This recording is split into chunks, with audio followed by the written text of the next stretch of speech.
Hello, my friends. Wow, has this been a bit of a crazy time of our lives? That's for sure.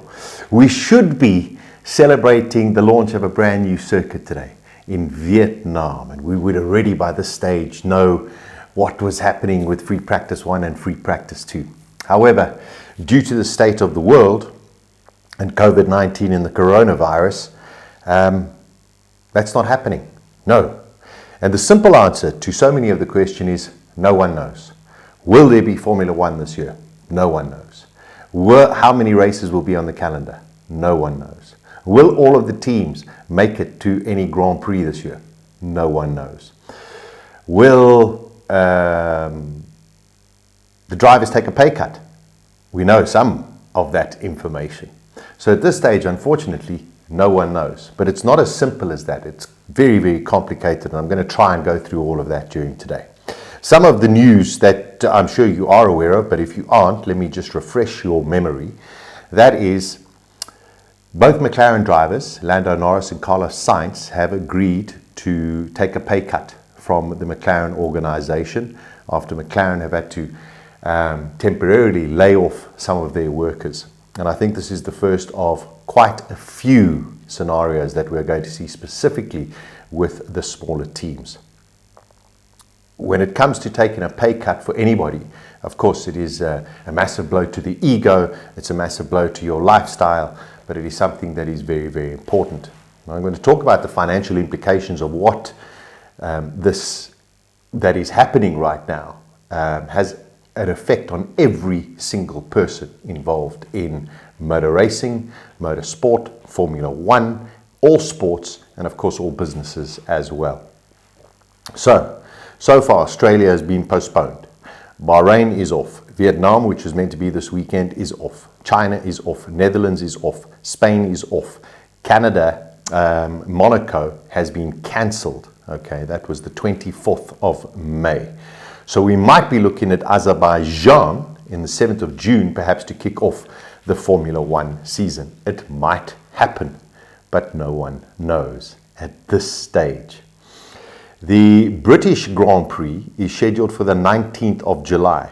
And with the news just coming out at the beginning of this week that Wimbledon has been cancelled from the end of June to the first or the second week of July, it doesn't leave much hope for the British Grand Prix. But Canada, France, I don't believe is going to happen with what's happening over there.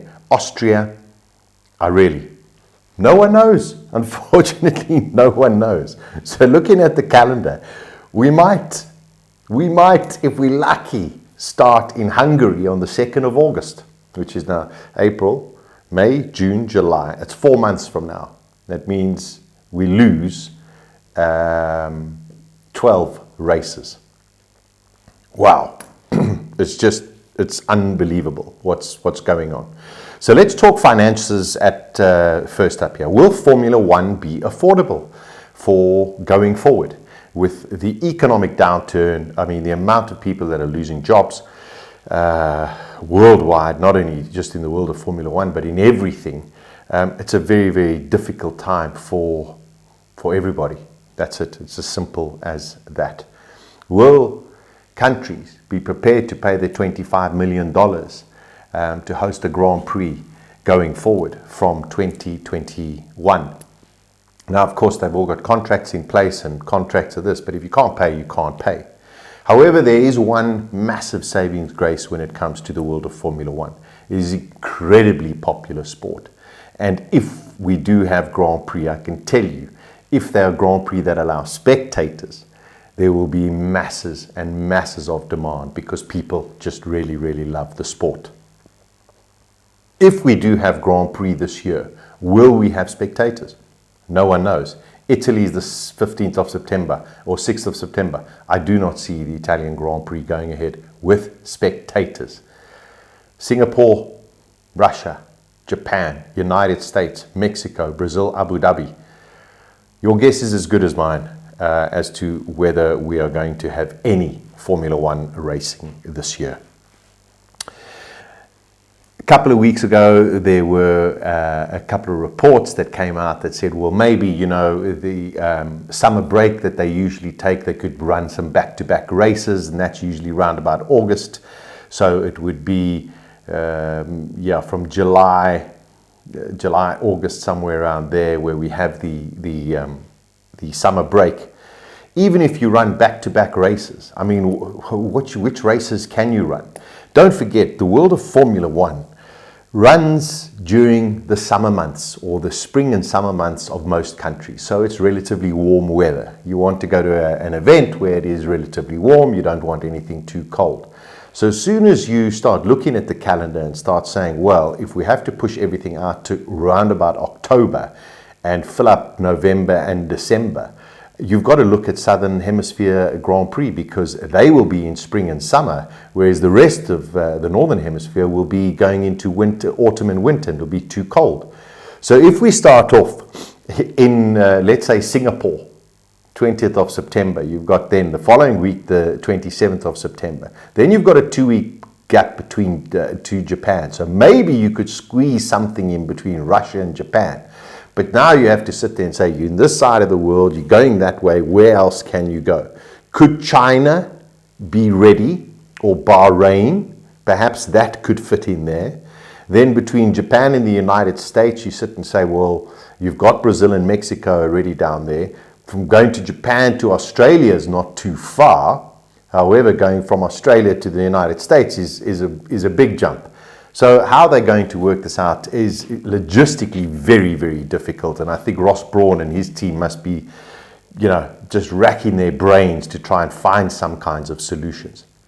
The teams, the television broadcasters, the sponsors, the drivers, the personnel, everybody is losing at the moment. And we've got to try and take the economics out of this, because this is all about humanity, as opposed to just our love for Formula One and how much we are missing it. But we cannot deny the fact that this is a sport that we do love, and we want to know, will it even have a future? Just as those who are crazy about football, those who are crazy about baseball or basketball or Australian rules rugby or cricket, all of the sports are in the same problem right now. If they do have the opportunity to go and perform, will they perform to empty stands, empty crowds, just to satisfy the demand for live television? Now, I'm sure you're feeling just the way that I am. It is a Friday today, and usually there'd be Super Rugby that I'd watch. There'd maybe be some tennis or some golf that would be on, and of course there'd be the Formula One. I mean, I haven't turned on the sports channel for 2 weeks, 3 weeks. That's what it's about. But unfortunately, that's the way that it is. So weather is a big factor that comes into whether or not we can adjust the calendar. Will the television broadcasters put pressure on Formula One, and will Formula One put pressure on the television broadcasters to host events just to satisfy the demand for the sport, also for the sponsors, and of course for the television money as well for the teams? So we're already in April. Netherlands not going to happen. Spain's not going to happen. Monaco's cancelled. Azerbaijan 7th of June. I don't know. We've got 2 months in order to figure that out. Wimbledon have gone and cancelled.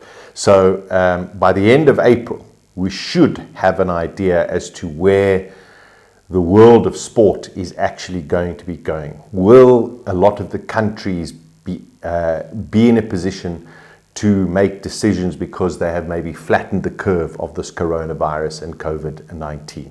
Most countries are in lockdown. We here in South Africa are in a lockdown. This is our 8th day. We've got 21 days in total. Hopefully from there we can get the curve to flatten, and we can start seeing, okay, we're in a better position than had we not had the lockdown. So I think everyone is waiting for that. The numbers are startling, as I'm sure you are aware, and there are a lot of conspiracy theories out there that are pretty crazy as well. So no one knows. We don't know where we're going to be. We don't know how many Grand Prix we are going to have this year, if any. We don't know if the teams are going to survive. That is a massive question as well. Will the drivers take a pay cut? Are they prepared to take a pay cut? For example, McLaren, we've heard, have Both of their drivers have come out and agreed to take a pay cut in order just to make sure that there is some kind of cash flow and longevity within the McLaren organization. This is McLaren. What about teams like Alfa Romeo? What about teams like Haas? What about teams like Williams? Those are the three other teams that you have to worry about. Toro Rosso or Alpha Tauri as they are now, and Red Bull. Yes, they've got Red Bull money. Helmut Marko came out a couple of weeks ago with a lot of strange things as well. But one of the things he said, losing the first 5 Grand Prix cost him about $100 million. Okay, that's a team like Red Bull, and they've got the resources. Teams like Haas, Alfa Romeo, and Williams don't have those resources around. So we're going to see some big changes. The world as we know it has completely changed. Other things that have happened in the world of Formula One. There were a couple of April Fool's jokes that came out on April the 1st, and I expected them, but my word, they were a little bit weak. Toto Wolff buying Ferrari, Disney buying Formula One, but at least people are trying to keep the humor around as well. Some good news, I've got to say, is that Bernie Ecclestone is going to be a dad again at the age of 89 years old. Yes, his wife's going to be giving birth to a little boy in July of this year. So take that, Keith Richards, if you think you're an old grandpa. Bernie Ecclestone and his wife are going to be having a kid in July, which is amazing. So in the world of Formula One, everything is stagnant. We have to wait on our authorities. Try not to read too much nonsense that is out there at the moment. People have to write stories, and a lot of the stories are bogus as well. The other thing that has taken off, and of course this is something where I'm a little bit caught between the two, and that is esports and online gaming and online racing, etc. And I've two different perspectives when it comes to this. I love playing games online, and years ago I used to have my own little setup and steering wheel and those kind of things. Unfortunately, I don't have it anymore because my son has taken it and he doesn't live here, so I don't have anything to play games on, which at this stage I wish I did have. Anyway, so I love that side of it, and I think it is great fun, and they just, games are great and they're a hell of a lot of fun. When you get into the live gaming sphere, where all of a sudden people are competing against each other, I think that's also terrific. However, I must say, I think leave it up to the gamers. And I do understand with esports, and now they're bringing in the guys like Lando Norris and George Russell, and I believe Charles Leclerc is going to be racing this weekend, and Max Verstappen took part in a couple of events. And I think it's great entertainment. Okay, I really do. I think it's great entertainment to have these superstars there. I think is wonderful. But when all of a sudden you try and replicate a fake scenario and compare it to a real scenario, I think you are treading on very, very slippery ice. And my reason is that a game is a game, and it is a false sense of ability. Because some people can sit for 8-9 hours a day perfecting, going around a specific track, and then play against people all over the world and come out and thrash them and sit there and say, well, look at me, I'm just phenomenal. And I understand there's a huge market for that. And if you just go back into the gaming history and you look at people like Dennis Fong, who really made it all explode, then you can understand it. And there's huge money involved in it as well. So I'm taking nothing away from gaming and having fun online. However, when you have something like an esports Formula One race, like not the Bahrain Grand Prix, and you're having people like Lando Norris taking part, yes, it's fun. However, this is not the real world. And we have to always remember that motorsport is a very, very dangerous and very high-risk activity that is taken on by people who have got bigger balls than other people. It is not a game in the real world. It's an extremely dangerous, extremely high risk activity and sport. And I sometimes feel that people sit there and go, oh, well, geez, I beat Max Verstappen, or Max Verstappen beat Lando Norris, and oh, it's going to be great. And the next minute we get into the real world scenario, and all of a sudden we have a huge crash where somebody gets injured. hopefully not fatally, but somebody gets injured, all of a sudden, people start losing perspective and saying it can't really happen. It does happen, and it is very, very real. So those are, that's where I'm sort of caught in a sort of paradox of what goes on when it comes to online games and the real world. Motorsport is extremely dangerous, and we have to always respect that. So fantastic. I'll even try and watch one or two of them online as well, and I'm sure I'll have a bit of fun, and hopefully we'll get something going here in South Africa as well, where people can get involved in online gaming. But I just do want to reiterate that there is a huge difference between playing an online game and, of course, the real world. And specifically when it comes to motorsport. Motorsport does have crashes, it does have accidents, and it does lead to some serious injuries as well. In a lot of the other sports, yes, people can have fluke accidents. In the games of rugby, somebody can fall badly and break their neck. In games of soccer, somebody could get badly tackled and break a leg. Flukes do happen in all other sports, but when it comes to motorsport, the percentage is a lot higher for accidents to happen, where they can be very nasty and people can sustain serious injuries. So that's all I'm going to say on that. Maybe I'm just being too much of an old dad when it comes to those kind of things. But I just still say that motorsport is it is not like playing a game.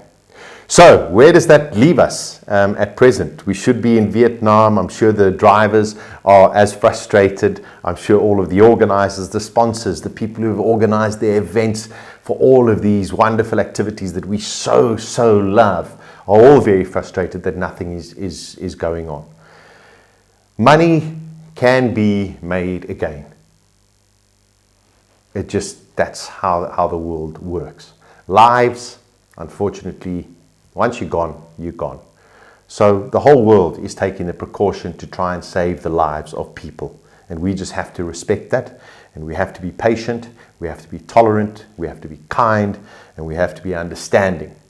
When decisions are made, they'll be told to us when it comes to the world of Formula One. And then I'm sure everyone will just jump up and down in excitement.